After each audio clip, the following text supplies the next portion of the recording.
10th, 10th of March 2026. Time now is 8:44 p.m. So it's basically on AI Inemptive AI systems in Inemptive systems. So the basically relates to the K nearest number cluster problem, so centralized problem.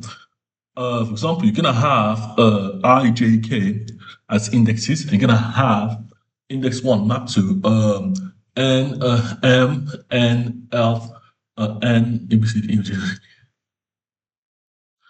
Gonna map M to N. So you get I is index M. So I maps on N M IJK. So basically, IJK are IJ is Z is clustering. We're gonna have K and N clustering, which is basically the K scenario, which is the Z-axis. But the Z-axis is basically the outliers problem. So the outliers problem of the data set has classified the data set based on not because you're gonna have something that's categorized in some kind of way. Like you got an image of a dog, a cat, but you got a third image, you got a third image. So you're gonna have to keep adding system. So the system has to scale, and that scale is going to have an already access, and that's called KNN clustering. So I use the graph theory KNN clustering to cluster systems of centrality, page rank, page rank, which is A star, which is page rank, or basically, the degree of percentage of A star algorithm is literally A star. Now, A star algorithms are degree sensitivity, measure the degree of sensitivity to but A star is one of them. You're gonna have a diagram, which is a trigram, but it's basically the most central algorithm. I'm gonna have the another one, page rank. Now, page rank is literally ranking pages. So it's a degree and it's I don't know. He's classified data set that are that are two kinds of this previously the graph theory algorithm, but it's not it's basically works in a concept of searching indexing papers via the system of classifying, faster search.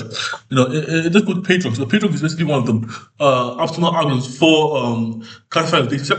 We're gonna have the system work on indexing laws between K and N reasonable. So I just for accesses, Y you're gonna have an axis which is a matrix axis called the Z-axis. Now the axis is called a K, it's called a next neighbor. So those class can dog.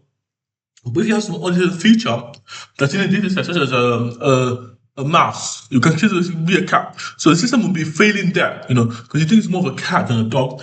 And it does vary, because the mouse is not a cat, but the KNN class has to ensure the system can categorize these things properly. So if you have to do category of mice, you should have the same problem if it's just a Jacob, if it's just IJ. So the KNN is what you used in my implementation. So this is what the video was about, really. This is not what the video was about. Now the video was about preemptive search preemptive and inemptive search spaces.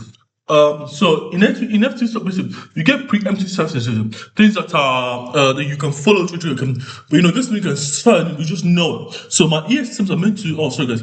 My ES systems are meant to classify the system based on the trajectory of the data. For example, you're gonna have the probably you're gonna have like a strike, a preemptive strike. You know where the system, you know the data, just classify it. So it's like basically I'm talking about preemptively as preemptive definition as data you already know what the data is. You already given to the AI before it flashes. So the AI must know what it is already. So he can begin for 1-2 seconds. So he gets a glimpse of it. So the glimpse gives him more memory because the other method was going to have half measurement of the system. So the glimpse of the photo of a cat mouse. It's not a cat, we'll give the the less exposed or more like data set to get, the more easy to. But it's the preemptive classifier basically. So the preemptive classification table is look up in time. And the time philosophy for the classification, you give for like 5 seconds. This is a cat. This is a cat. Use basically time classifier. Again, I have one classifier. I said yes, this is a cat. This is a cat. This is this heterogeneous module of a cat. Now, it says, oh yes, I've seen series before, it's a scam. But it's not going to know it's a scam until something will come. So you got to have the AI system know things ahead of time. So you get to have the other model, get Inemptive. Now, Inemptive is just in preemptive calculation, in preemptive calculation, you give this up to you just show the data set. You show it for like a split second. Okay, now basically you get preemptive stack. You really have the data set in memory. But you don't. In fact, you do the opposite. You don't have the data set in memory. You never see that image. You just know what that is. It can be a mice, and the mice will be something that we classify. The mice we will try to classify like for the cat or dog. But yes, so you doesn't know what we have to create do category. But they work in time. So see the problem is they work in time. So in active calculation works in time. But you never seen that this. It can be a mice. It can be from a cat or dog. It can be a goat, a cow, something that you've never seen before, and see how it is to do. So the goal is to have the system to stop recognizing patterns, and think like a human being. Because it's all pattern matching until you can flash this component system. So every time it takes a classifier, it takes a filter and a flash, and it's not a blue light or something like that. If it doesn't know what the data set